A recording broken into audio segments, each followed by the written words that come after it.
Hello and welcome to the Recursion Cafe, where we play games that have been put into the discard pile. My name is Jason and I'll be your host for today, and we are playing a game of Star Wars Destiny. On the left we have Tom playing BK, the Burger King himself, Black Krrsantan, who's just a big scary guy with the plot Retribution, so that if you ever look at him or remove his dice, he kind of hurts you.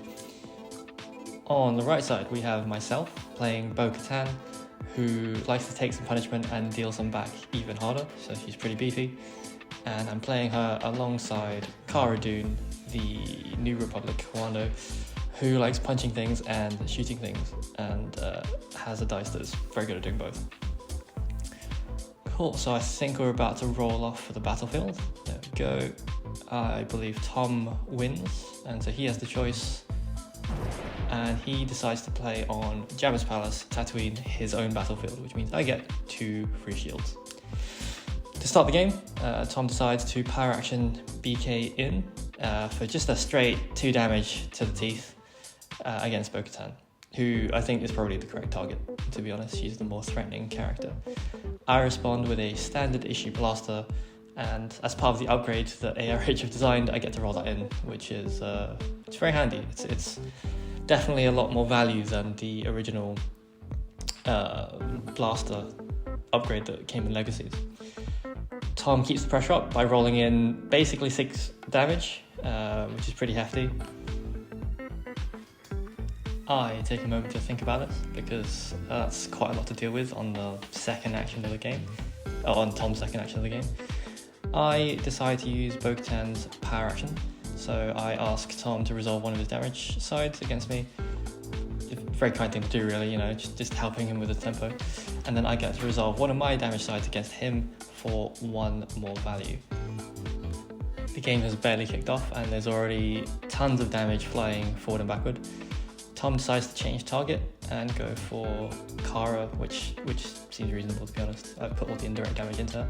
She rolls out into not much, a blank and a resource.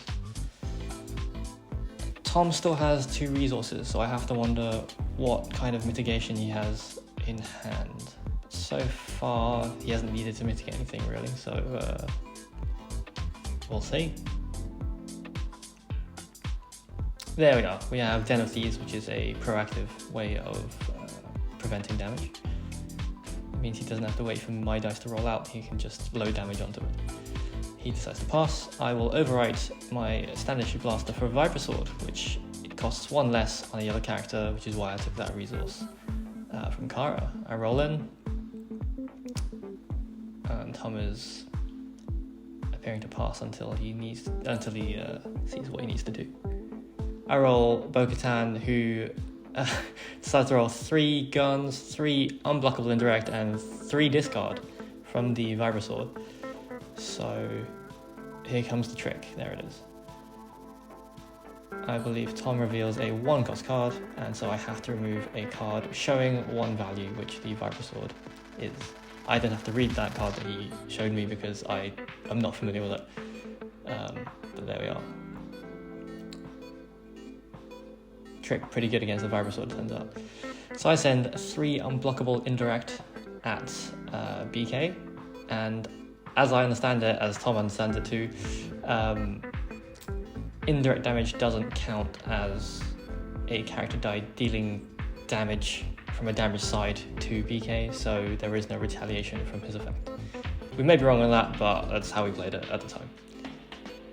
So indirect, pretty good against BK, turns out. Tom decides to claim, gain a resource. I pitch to re-roll and send a whole bunch more damage his way. Now, it turns out this is my first time playing Cara and Bo-Katan, and I did not read Cara correctly, so I'm resolving her ability as if it was against a hero character, which means she gets the shield and doesn't increase the value. And here is just a quick exchange where we kind of talk about timing, and so we decide that I resolve the 2, I gain the shield all in 1, and then BK's ability fires back and knocks that shield off. Whether that's right or wrong, we played it as that throughout the whole game, so apologies for my mistake on that one. Into the second round, we draw back up, and BK has 6 damage on him. I have 6 damage across my characters, so it's pretty even so far. BK power actions into a 2 discard straight away, which is pretty rough. I'll roll out Cara just in case she gets one shot through some shenanigans. She doesn't come out swinging quite as well as she did last round, unfortunately. Here is the next Den of Thieves. To proactively prevent more damage, I again do the Cara trick and gain a shield instead of doing more damage, but there we are. BK rolls out and there's 2 more discard. He really likes that side this round. And it's 2 shields, which is not the worst. I have a feeling Tom would have preferred damage to try and get a character off the board, but staying alive longer isn't a bad thing either. Bo-Katan rolls in, a blank on the Vibra Sword, unfortunately, a 3 damage and a 1 resource side. Resolving that always feels bad, so I'll probably be re-rolling with the last card in my hand after the 2 discard. There goes Cara's Blaster and some mitigation. There it is, there's the re-roll because I need to just get some value out of this turn. There is another 3 gun, so Bo-Katan showing 6, Cara showing 1, and a 3 discard from the Vibra Sword. Can Tom deal with that?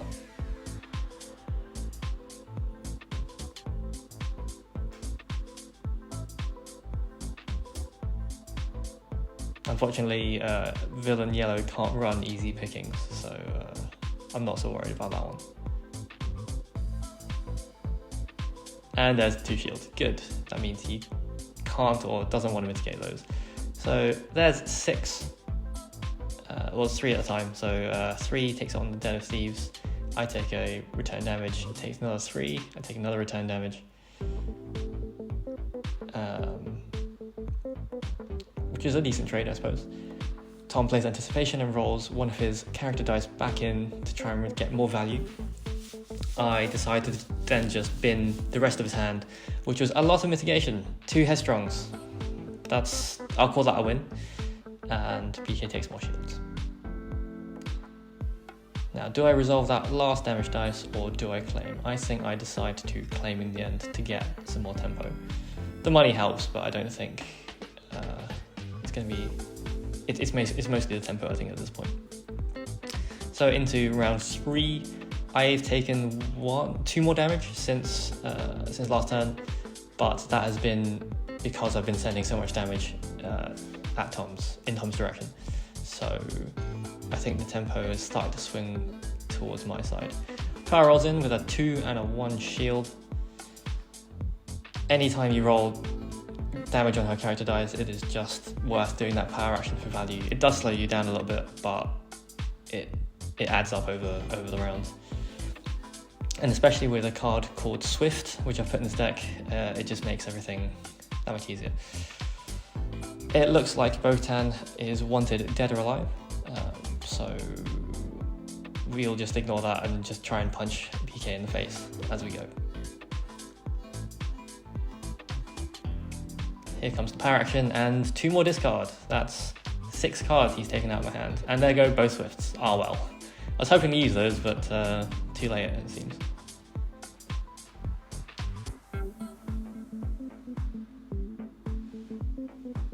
We both pause thoughtfully. I have 5 resources. I imagine... Okay, it looks like I don't have any upgrades in hand, so I'll just roll in. That is a 2 melee on the Vibra Sword, a 1 resource, and a 2 melee on her character dice. And anytime you've got Bo-Katan on the field, you just want a straight black damage side showing, just so you can get, again, more value from her power action.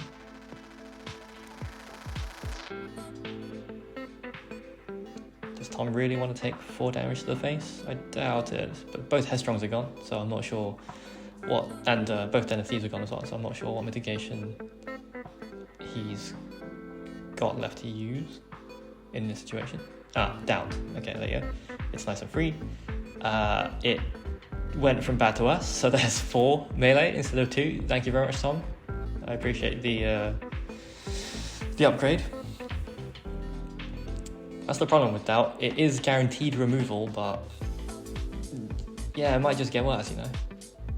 So I reroll into 2 resources, which is not exactly what I'm lacking right now.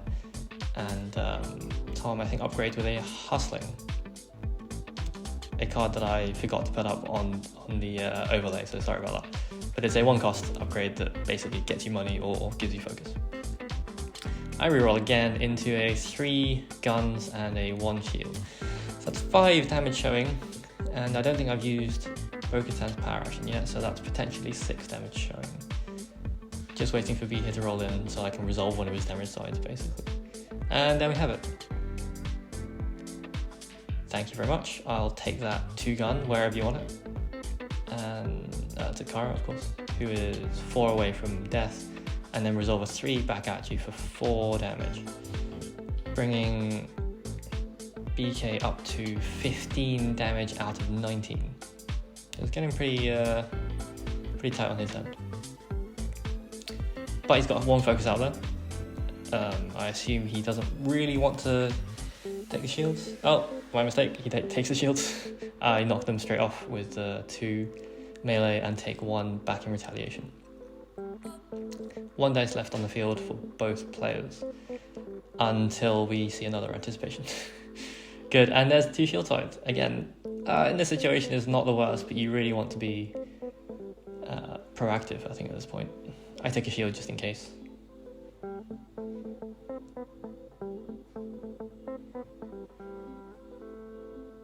Does he choose violence? He does not. He chooses some safety, and I will claim to get the tempo once again. And we reset. I am swimming in the resources, but I don't think I have quite enough to spend it on, and we'll draw back up for round 3, something like that.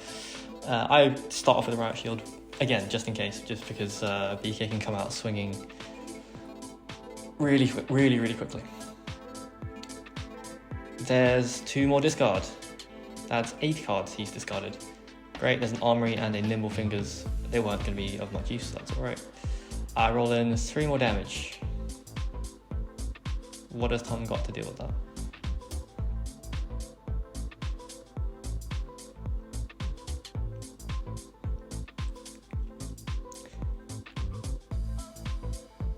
So at the time of building this deck, Bo-Katan was 16 and Cara is 14, and so they kind of worked as a 30-point duo. Unfortunately, since Bo-Katan has been pointed up because she's such, and fair enough, to be honest, because she's such a strong character. So this archetype doesn't quite work, unfortunately, anymore. But I'm sure there'll be a partner for both of them in the sets upcoming. I roll in, and I roll a 3 damage, a 3 unblockable indirect, which is a problem, and a +3 for a resource on the Vibra Sword, which is useless at the moment. And in doing so, I give Tom 2 resources for the bounties. There is a 2-cost 4 Mandalore to mitigate my dice and roll in one of his dice. Showing 3 indirect, which again, it's strong. 3 damage is not anything to sniff at, but it's...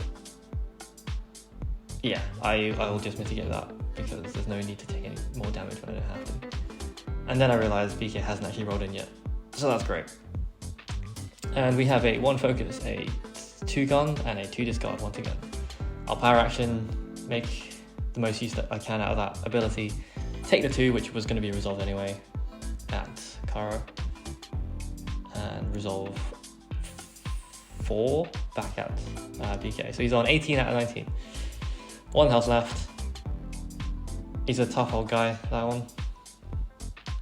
1 focus and 2 discards showing left. What's it going to be? At this point, I don't think BK can afford to be defensive any longer, so I imagine he'll just have to try and get a character off the board this turn. And there it is, a focus to a 3 melee, which is still not lethal because Riot Shield is on Cara. I'll ditch the reroll and roll in a 2 melee. That's threatening lethal. Does Tom have an answer?